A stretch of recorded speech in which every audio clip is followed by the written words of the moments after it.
So hello, everyone. I wanted to just start by saying thank you so much for having me, inviting me to speak with you today. As mentioned, my name is Maxwell Wolfe. I'm a project manager here at IKON. We're based in Brooklyn, Industry City in particular. If any of you guys are ever around, feel free to stop by our showroom slash office. We'd happy to have you. So this presentation will cover what makes a high performance window and why they're such a critical component in high performance systems or passive homes.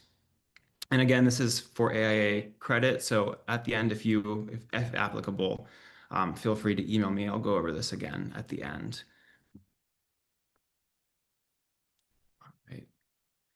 So why Windows matter more than ever? Windows used to be considered weakest link in a building envelope, sort of a compromise between daylight and efficiency. But today, with modern engineering, they can actually be one of the strongest contributors to performance, especially in dense climate challenge states like New York. High performance fenestrations can determine comfort, energy use, and even long-term durability. So as we begin, let's briefly discuss some of the core principles of high performance windows. When we talk about performance, I like to break it into four pillars. Number one, thermal performance, how well the window resists heat transfer. Two, solar performance, how it manages solar heat gain and daylight. Air tightness, which is critical for passive house, as well as really any other project these days, where every seam matters. And lastly, and arguably most importantly, occupant comfort, which includes things like acoustics, safety, usability. We'll use this general framework to organize the rest of the discussion. In part two, we're going to discuss and define some of the key terms and metrics that you'll often hear in discussions about high performance windows. I understand that many of you might be familiar with all or most of these, but anyway, please stop me at any point if you'd like to discuss anything further or ask any questions. So most of you will know or at least heard of the U value metric, but it's worth going over again and clarifying everything. So U value is essentially the measure of the rate of heat transfer. This means that the lower the value, the better. It's actually the inverse of the R value, which many in the US are a lot more familiar with, where we understand that the higher the value, the greater the resistance, hence the greater the performance.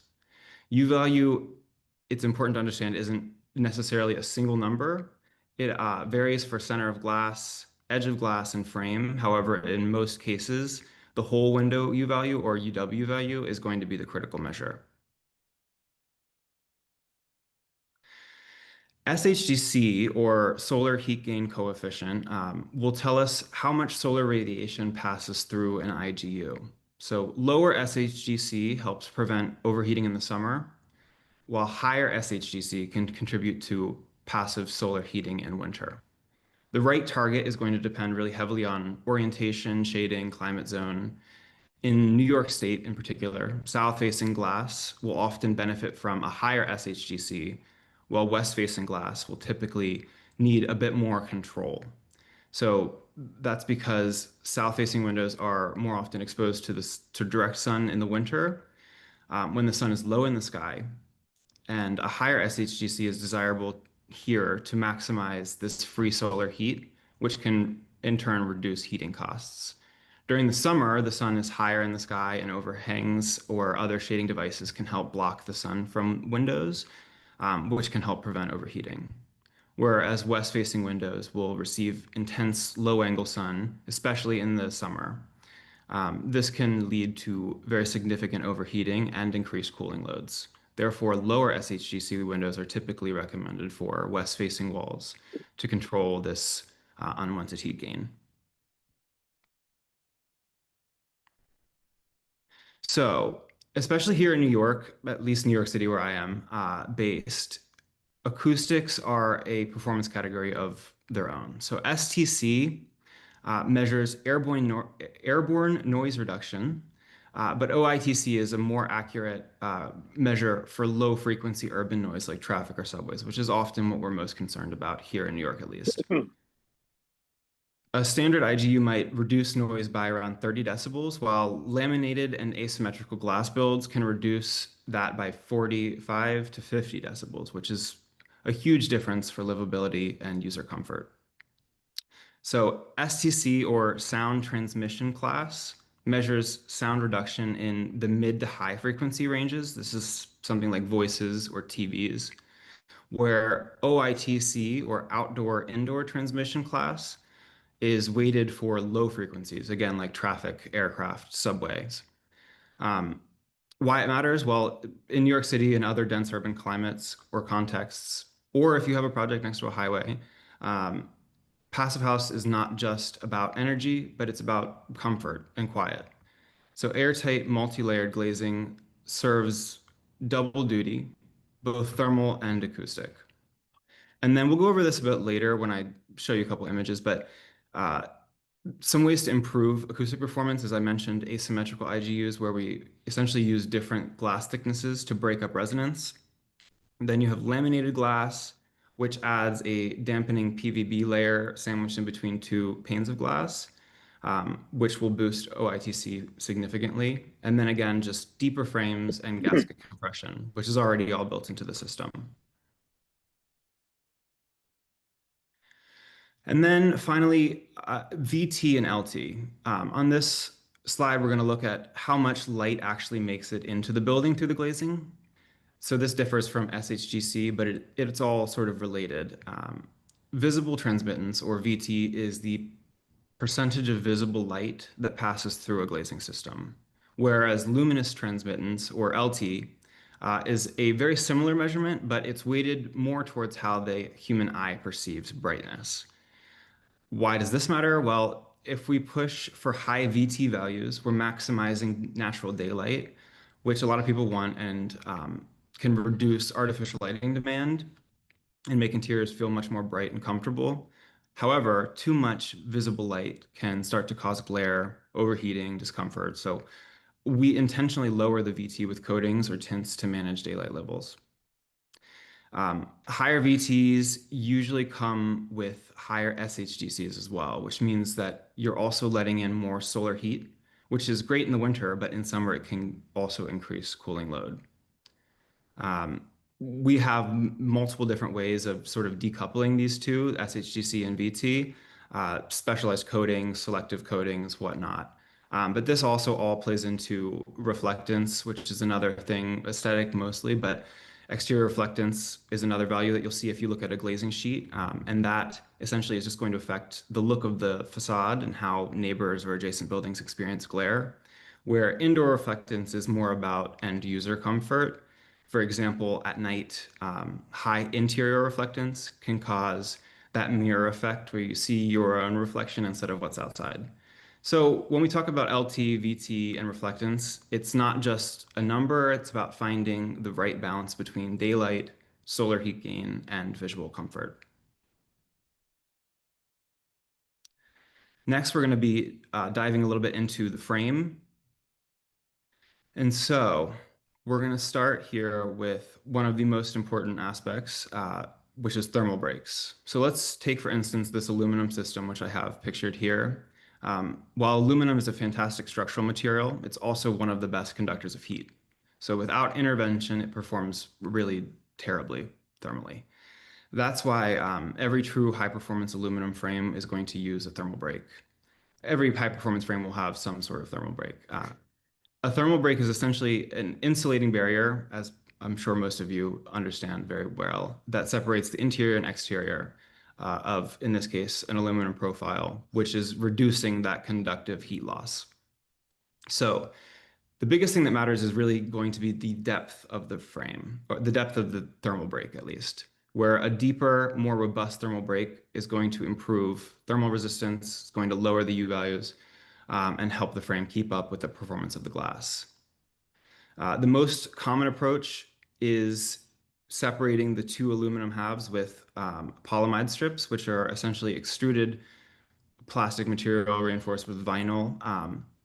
And these in the highest performance windows, so if you're doing something in the Arctic or in a very, very cold climate, we can also infill these chambers created by the polyamide extrusion with insulating materials like aerogel, which then take the place of air within those thermal breaks. Beyond energy savings, thermal breaks help to prevent condensation as well, and also, again, improve interior comfort.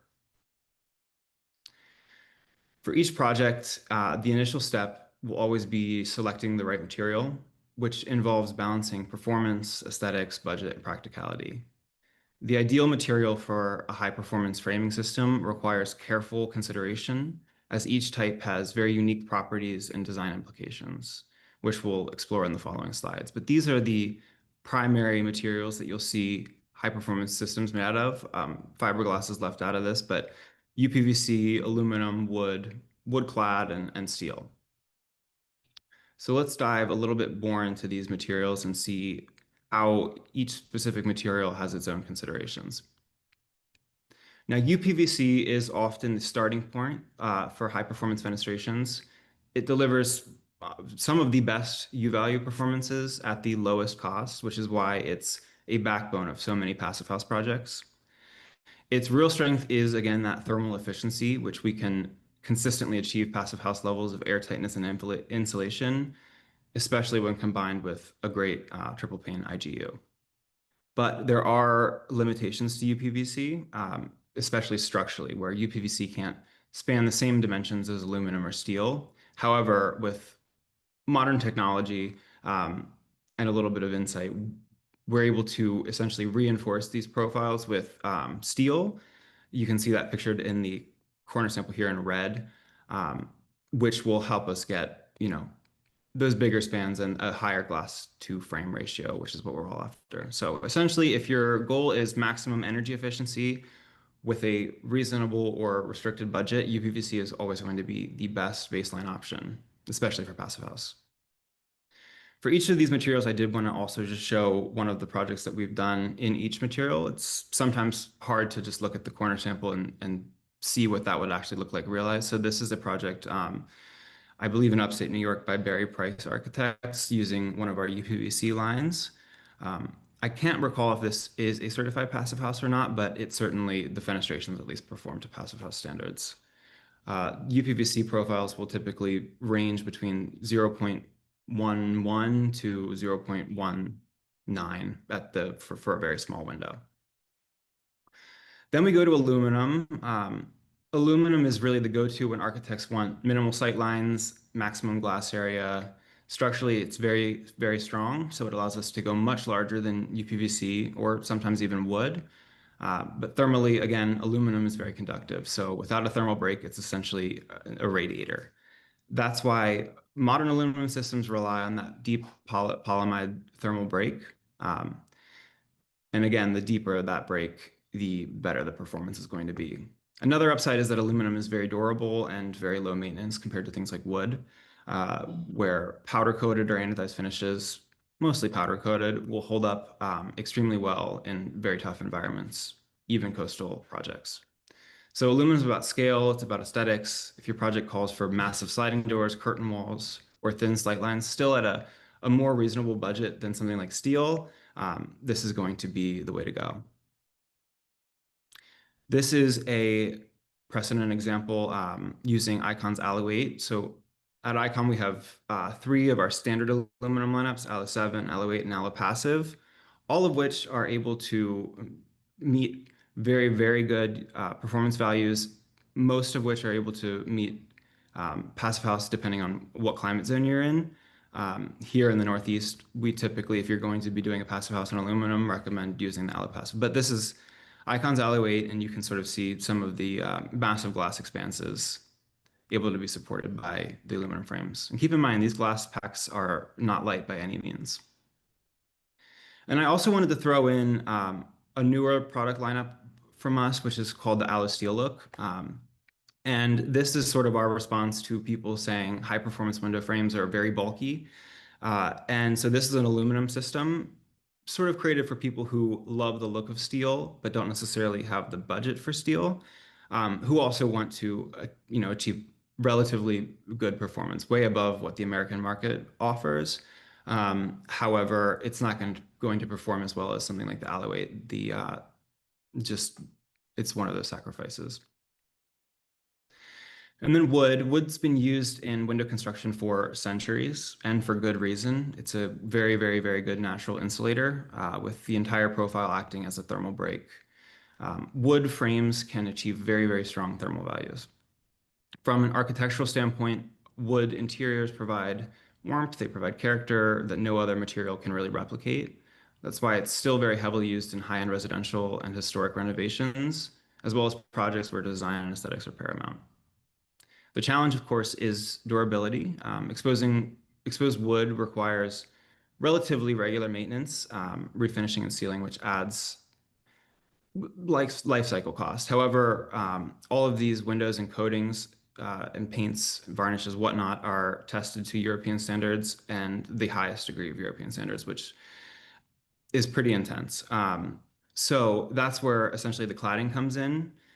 If you have a project in a coastal environment or where you expect, even here in Brooklyn, where you have, salt from roads and you're worried about the durability of the exterior finish, we can add aluminum cladding, which acts to protect the exterior with a very durable shell, letting you preserve the performance and minimize maintenance demands. Costs tend to be higher than most most aluminum and all of PVC, but a lot of times wood is an option for clients where the aesthetic is paramount. Also, again, the wood sliding doors are almost always used in passive house because they outperform any aluminum lift and slide. Here's a project using our Clad Plus line. So this is our higher performance wood clad line. And this is in Steamboat Springs, Colorado. I believe this too is a passive house. Again, not sure if it's certified, but this was recently completed and you can see just how large a span we're able to achieve. This is all triple glazed. I think each one of these is around 12 feet wide. And you can see the environment that it's in. And then I also wanted to highlight another one of our products that we implement here, especially in New York City very often, where we have the Landmarks Commission and a lot of landmark districts. We call it our double hung simulated line, and it's essentially a fixed sash on the top with an offset lower operable tilt and turn sash, giving you the performance of a European window with the aesthetic of a standard double hung. Where this is also approved at staff level with LPC. We've used it on countless projects here in the area, as well as projects where the client's really after that classic look. Finally, we get to steel. And now steel windows and doors occupy a very unique place in architecture. They're instantly recognizable for their very slim sight lines and refined, almost delicate appearance. But structurally, they're incredibly strong, which allows us to create virtually unlimited spans for your fenestrations. However, from a performance standpoint, steel is actually the weakest of the materials. It's extremely conductive. So even with modern thermal breaks, steel systems struggle to reach the same U values as aluminum. We can't use the same extruded polyamide strip, as you can see here in this cross section, just because steel is so heavy that it would not support the polyamide. So steel is less about meeting the tightest efficiency standards and more about delivering a certain architectural aesthetic or language. This is a project by Ingwe Architects. We work very closely with Michael Ingwe and Ingwe Architects. And this is a townhouse here in Brooklyn which uses our Vulcan steel line. You can see just how light and airy that space feels while still being able to maintain a very high degree of thermal performance. And then to the strongest part of any high performance system, which is the glass. The insulated glass unit, or as we most often call it, an IGU, is really the heart of window performance. It's not just about how many panes of glass you have, but it's also about how the whole system works together. So each pane is separated by a cavity, and those cavities are what give us the insulating effect. The spacer system between which holds the panes apart to a certain distance, will also contain desiccant to absorb any moisture and prevent fogging. We fill those cavities with inert gases like argon or krypton, with argon being by far the most common. It's a lot more cost effective and provides very solid performance. Krypton is slightly more efficient, especially in narrower cavities, but it does come at a much higher price point. So as for configurations, double pane is still very common in the American window market, but in high performance and especially in passive house projects, triple pane is by far the standard. And on top of that, quad pane is emerging in some extreme climates, but the trade-off is again a considerable added weight and cost. So it's usually reserved for very specific use cases. The key takeaway from this is that the IGU is endlessly customizable. We tailor pane count, cavity depth, glass type, spacer system, etc., to match and exceed project requirements.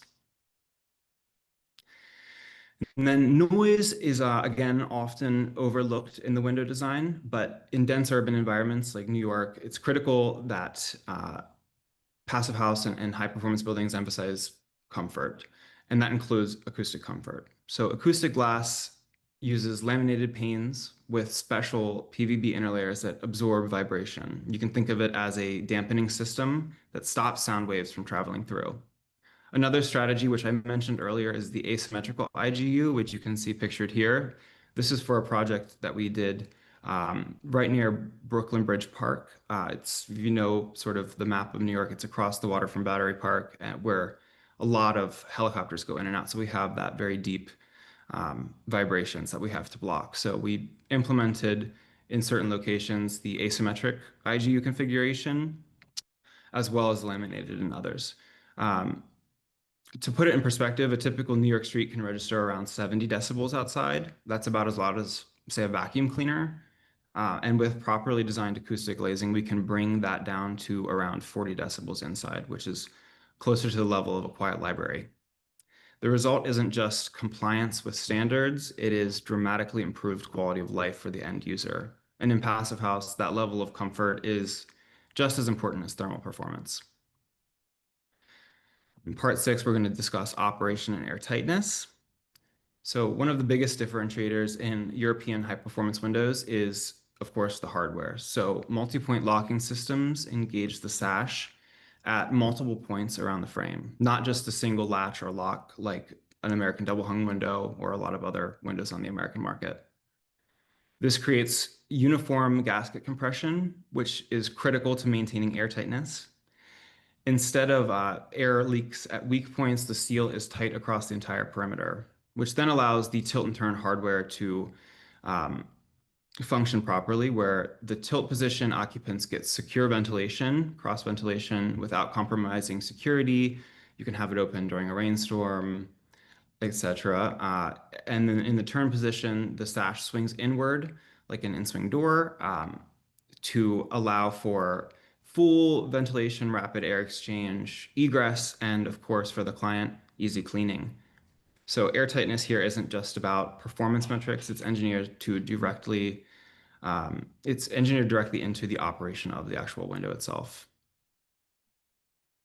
And then air tightness is, of course, the backbone of Passive House. The metric is strict, no more than 0.6 air changes per hour under a blower door test at, I believe it's 50 pascals. Why so strict? Well, every uncontrolled air leak is energy wasted, so loss of comfort and potential for condensation and mold. High performance hardware and gaskets directly support this air tightness goal. Without multi-point lock, you inevitably end up with leaks, especially under high wind pressure. Essentially, you can spend thousands of dollars on insulation and high performance glass, but if the envelope is leaky, you lose all benefits. Air tightness is mission critical. This is also really important to understand as a installer or builder. The installation of high performance windows is really just as important as the window itself. If there's cracks, leaks, gaps around the window, that's going to sort of diminish, not sort of, it's going to diminish the performance of the overall system. And then beyond energy, secondary but critical factors, Safety is one thing that we talk about very often. Safety isn't just a code requirement, it's an integral part of a high performance fenestration system.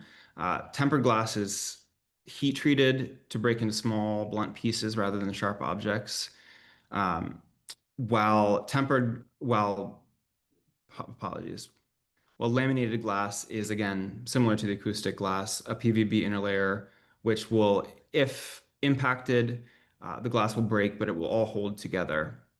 Um, at IKON, we like to quote all projects standard as tempered. Um, of course, with that being an opportunity to value engineer. And then for projects in, coastal environments where you need hurricane ratings or impact ratings, tempered glass or 33.2 or 44.2 is often what we're going to go towards. And then indoor air quality. Indoor air quality is increasingly recognized as a very important health factor. High performance windows actually contribute to IAQ in multiple ways. So the tilt and turn function allows for, as I mentioned, controlled natural ventilation, um, unlike conventional American windows where you either have them wide open or shut tight. And by maintaining air tightness, we're able to avoid hidden condensation and mold growth. So paired with mechanical ventilation, high performance windows help to ensure occupants breathe clean, conditioned air without drafts or pollutants creeping in. And that all leads to comfort. So when we talk about performance, it's easy to focus on numbers, U value, SHGC, air tightness, etc. But ultimately, what the client's experience is that comfort. So mean radiant temperature, or the average temperature of all surrounding surfaces, is stabilized when you use high performance windows. That means no more cold walls, icy glass, which will inevitably bring down the Yep. perceived temperature of the room. Plans that Um, you can view. These are not the geo. Apologies. So sorry. Sorry, I think I heard someone. I think someone maybe just accidentally Oh, unmuted. gotcha, gotcha, gotcha. No But if worries. not, yeah, if anyone has a question, you can put it in the chat. Okay, perfect, perfect. Anyway, also contributing to comfort is eliminating cold downdrafts. And again, it's not about just hitting code minimums or a passive house standard. It's about creating interiors where people actually feel good. So no drafts, no cold spots, no glare. That's what separates standard from high performance design. And then the single biggest takeaway here is that high performance windows don't exist in a vacuum. They succeed or fail based on collaboration. We need early conversations with architects, engineers, and builders to ensure that window specs align with the project's energy targets, budget, and aesthetics. So your client's dream is your promise, and we try to integrate with your team to ensure that every window detail supports and enhances that vision, while also trying to help you reduce some of your workload. We also aim to translate some of these high complexity systems into clear insights and solutions, which is more applicable for architecture firms that may not have as much experience with passive house, but trying to help people make confident, impactful decisions. And then if there's one thing I want to leave you with, it's that performance is never about one single element. Frame, glass, hardware, installation, all four must work together.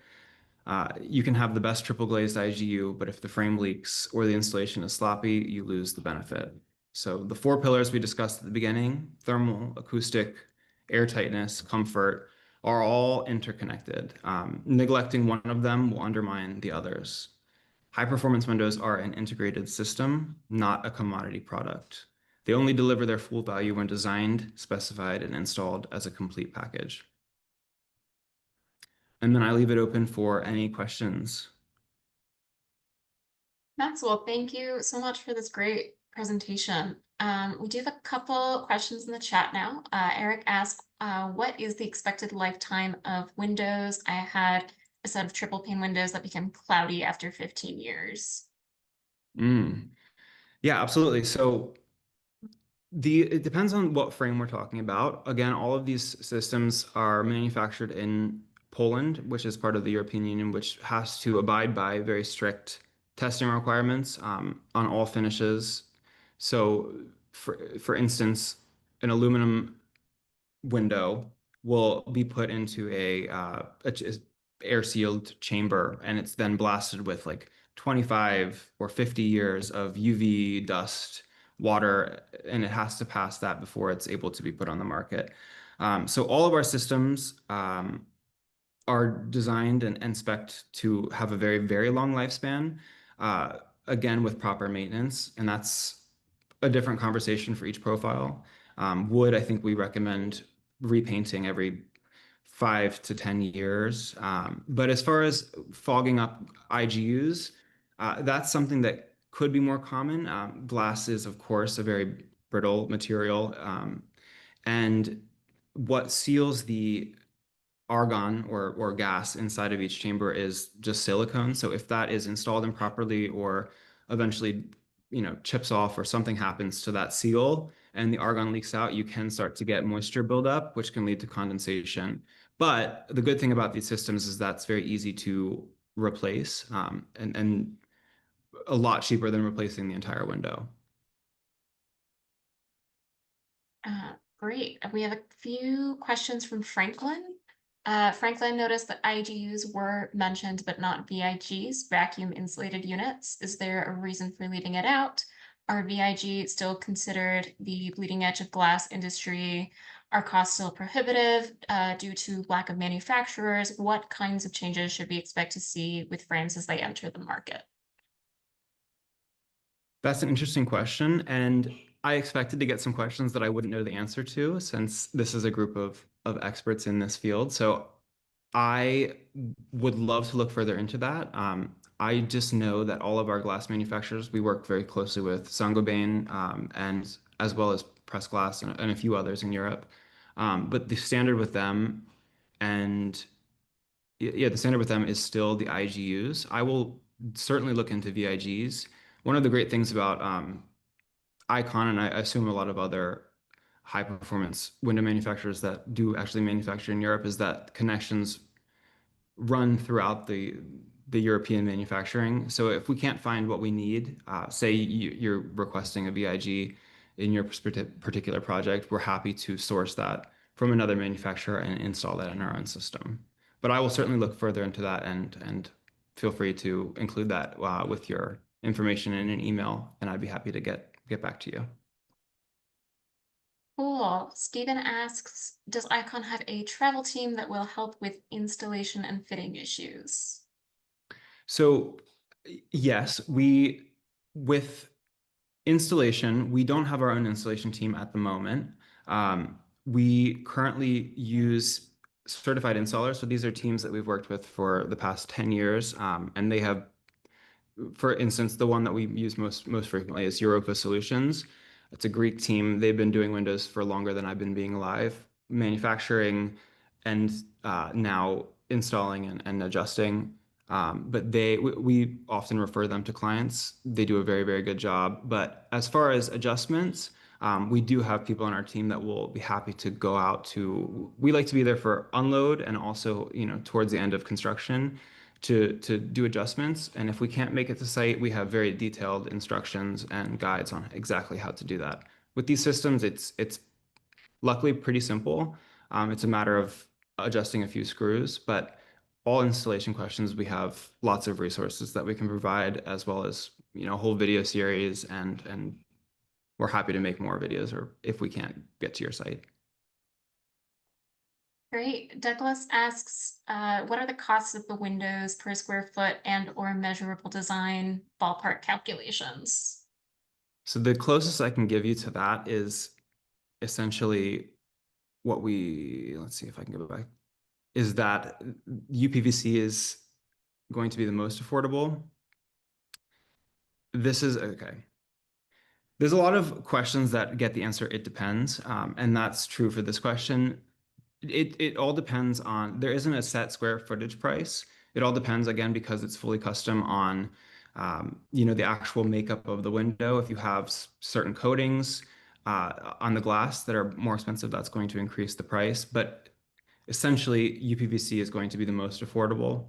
Aluminum, wood clad.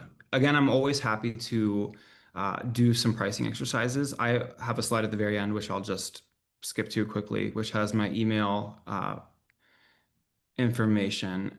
Feel free to, even if you have a project that you completed years ago, but you would like to, I'm sorry, I'm having some technical difficulties. You would like to do a little pricing exercise. I'm happy to help facilitate that, just so you can have a better understanding of how the actual lines compare on price and performance. No strings attached, of course. Great. So Betty is asking, what is the iron content in the glass? So that can also be adjusted. So I don't know the exact iron content for standard. However, this is something that we will adjust relatively frequently if a client really wants to have very, very clear glass. The amount of iron in glass will affect the essentially the hue or the shade of the glass, with higher iron glass being a little bit more of that greenish hue. Um, and so we can also do low iron glass if you would like. This is all again getting into the very customizability. But again, if you'd like to email me that question, I can find exactly what our standard glass pack has. Great. Brian asks, where are the windows manufactured, and do you have resources for designers? The spec download links on the website appear to not be working. Good question. Yeah, we just published our new website, and so we're still working on all that technical stuff. Again, please email me at Maxwell Wolfe at IKON or Maxwell at IKON Windows. I have endless resources, and if we don't have something, I'm happy to get it made. I recently just had Revit files. I'm starting to get Revit families made for certain profiles where they've been heavily requested. Our simulated double hung line is the first one we did with Revit families. But other than that, we have, DWG files, cut sheets, isotherm data, anything you need. Great. Oh, Two also, similar. sorry, Go ahead. the windows are manufactured in Poland. So Poland, and then we ship to your site directly. Two similar questions from Stephen and Herman asking, do you take small orders? What is the minimum size order? And can you talk about shipping costs and time? Absolutely. So first of all, our lead times for everything except for steel are standard at 12 to 14 weeks. If there's something that disrupts that, we like to be very close in contact with you. This year has been an interesting year with all of the changes in tariff policies and customs. So there's been a few instances where we've had a container pulled by customs that needed to go through additional screening, which took another week, but we're pretty safe at 12 to 14 weeks, especially with things like UPVC and aluminum. The actual production time we've gotten down, we pushed the production time down so that we can keep our lead times and still have a bit of a buffer, but 12 to 14 weeks. And then for steel is 14 to 18 weeks. So it's a harder material to work with. It takes a little bit longer. But that's very typical. And then I apologize. What was the next question? Do you have a minimum size order? Do you take small orders in general? This is another it depends answer. Our actual policy is that order minimum is $35,000. If you're a good client, we do make exceptions. We work. I've done a lot of projects under that. As long as you're fine with sharing a container with another project, essentially. So, and then that gets me to the final question, which is shipping costs. So for anywhere on the East Coast, the shipping cost is standard at, I believe it's $2,500. So $2,500 on top of the actual window order, and that's standard. And that covers everything from when it leaves the factory in Poland to delivery at your site. Question from Franklin. Does IKON do irregularly sized frames, arches? Do you offer standard sizes at reduced prices? So our IKON focuses primarily on higher end single family residences. We do commercial and multifamily projects from time to time. As far as the single family residential, the customization is virtually unlimited. We can, as long as we are able to physically do it with whatever material it is, we will be happy to do it. We've done a lot of crazy things. So especially in wood, we have a lot of clients that come to us because they have nowhere else to go, or they need, for instance, a project here in Manhattan on Avenue of Americas. It's a project with Gensler. They have a 150-year-old building, which needs new windows, but it's a landmarked building and it has very, very specific profiles and radiuses. So we're able to, I went to site, got up on the scaffolding and, completely dissected the window, and we're able to 100% replicate it. A 150-year-old window in modern, high performance systems. So very customizable. And then with standard sizes, if we're going to do a very large, multifamily project, those conversations are fluid. Technically, we don't have any standard sizes, but if you're going to be doing a multifamily project where there's a large volume of one particular type of window, the price will go down. Neil asks, do you have ArchiCAD files? I don't know. I don't believe so at the moment, but I would be happy to look into that and see if we can set something like that up. It's always good to hear what would be helpful from you guys. So again, if you would like AIA credit for this, please email me with your name, your AIA number, and your name and your AIA number, and then any other questions you have or resources that would be helpful, like the ArchiCAD, and I'm happy to put it to upper management and our web design team too. Great. And then Eric asks, can you provide window glass for other manufacturers' products, in particular Hurd Windows, now defunct?